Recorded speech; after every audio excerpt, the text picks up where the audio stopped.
What's happening, everybody? Welcome back. This is Forgo, and today I wanted to give you guys my thoughts on this update, especially after being able to play it for a few days now.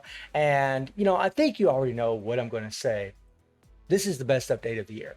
This is a amazing update because we actually got three amazing uniforms for all these characters.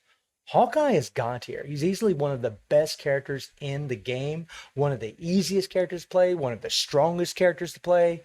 Thanks to all these freaking ridiculous buffs that they gave this character. I mean, he's pretty nutty, guys. I mean, he's so freaking strong and so easy to play with good survivability. I mean, really, like, my only complaint about the character was that he didn't have decreased damage received, right? It's just a small complaint, but he is just nuts, just spectacular. The same with Kate Bishop. She's not as strong as Hawkeye, but she's still a solid character, still very good for World Boss Legend, and absolutely insane for ABX, especially if you don't have Makari, right? And she's just so proc friendly. And this goes a long way, right? When you have characters that can play with a proc, people just seem to gravitate more to those kinds of characters, right? They're just a lot more fun because you got this insane one-shot potential as far as the damage that you're doing. And oh my God, even Maya, who is the weakest amongst these three, aside for being a paywall, that's the only thing that's kind of a sour thing about her, is that her leadership is just nuts, right? This leadership for AC, I haven't tested it in timeline yet, but I'm pretty sure in AC it's going to be great. But really for PvE guys, it's just godly.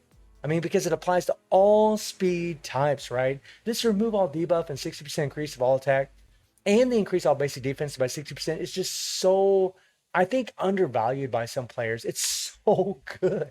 Honestly, her leadership alone is worth having the character. In my humble opinion, it really is. She is so good. And now that depends on your perception, because there are certain restrictions in World Boss Legend if you are concerned about PvE. But man, she really does come in handy, guys. She really does increase survivability for Kate Bishop, for Spider-Man, who's godly himself, for Hawkeye. I mean, she's just such a good leadership for those characters. Not to mention that she also can decrease chain hit damage by 20% when attack, which actually increases survivability of other characters and gives the increased target dodge rate by 20%. That is really nice. It's one less striker that you use in World Boss Legend. I think they did such a great job with these characters, and not to mention, guys, the story mode, right? This is just, oh God, this quality of life change has been, well, it's been life-changing, at least for me. And I think for a lot of other players, I mean, so many other players that I've talked to, they are just so happy that their characters, or they can actually play this on auto, just turn on their phone or turn on their emulator, whatever they may be using, and just walk away. It's awesome, guys. And look, I mean, I had an insane amount of energy before, right? And now I don't. I had over 2,800 energy before.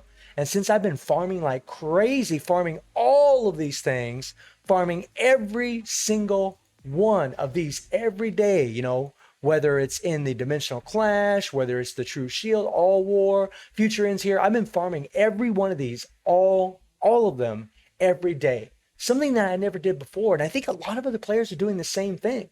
I know a lot of other players, they try to farm this and they'd be like, oh my God, I'm so freaking, I almost said a bad word there, but I'm so freaking sick of playing this over and over and over. And now, beep, beep, beep, beep, beep, beep, beep, bloop, walk away, cook, eat, spend time with your family, whatever the case may be.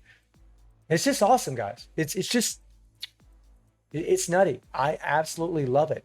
And then you have, like the ISO 8 set thing, right? Where you can actually go to your ISO 8 sets and you can actually go to a character that, say, doesn't have a built up ISO 8 set. I don't know if I do on this guy, right?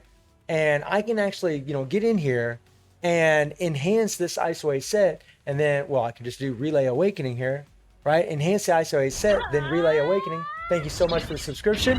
And just awaken all these all at once if you have the resources. I mean, that's nice, guys. I mean, I know it only pertains to maybe players like veterans or players that have a lot of resources, right? But it's still such a good quality of life change.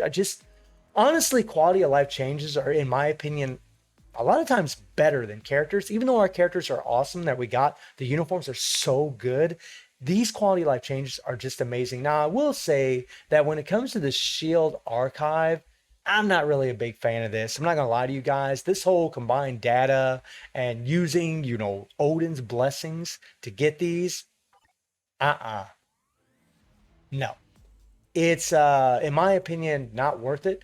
I would not do this. And the other thing that's kind of it's a bit of a letdown and what I had hopes for is that they changed the CTPs where now you could lock an option, right? Well, it kind of sucks because it's still an RNG factor, guys. It'll roll and roll and roll until it gets the stat you want, but it still changes all the other stats. So to me, I guess it's better, but it really, like, honestly, once I'd get 200% damage proc on one of my characters, I would just stop at that. I pretty much just playing this the same way. I still will level up these CTPs exactly the same as I did before. There's not really a whole lot of difference. It makes things a little bit easier, I guess, because you can actually come in here and you can change your option, right? And you can click on this and you can max it out if you want, if you have enough CTPs, and it'll go and go and go until you get that max stat. But it's going to change these other stats as well, guys. It's going to change these other stats. You click on this one here and you can click on, 200%, which is what a lot of people would want, right? And you can click on critical damage and click max, click settings, right? And it's just going to go and go until it gets all of these options. But do you know how many of these obelisks you're going to run through to do it? Now, you don't have to use CTPs to do this, guys, but do you know how many obelisks you're going to have to run through to get this?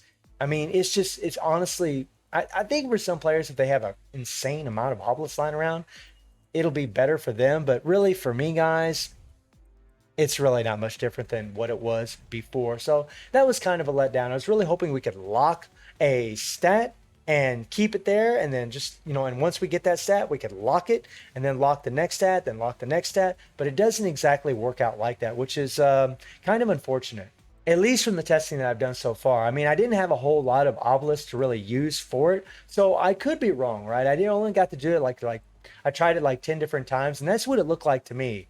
It's just going to keep changing all the other stats, right? Like you got the one stat locked. I had my 200% locked, and whenever I started re-rolling it, it changed it. And it was like, oh man, that sucks, man. Like if it would lock the stats, it would have been a lot better. But all in all, I mean, this update, in my opinion, really is the best of the year because of the story mode, because all three of these characters are really godly. One that's just an amazing support, two that are just super massive damage dealers, one and both being free to play, easy to level up, doesn't cost as many resources, just so good.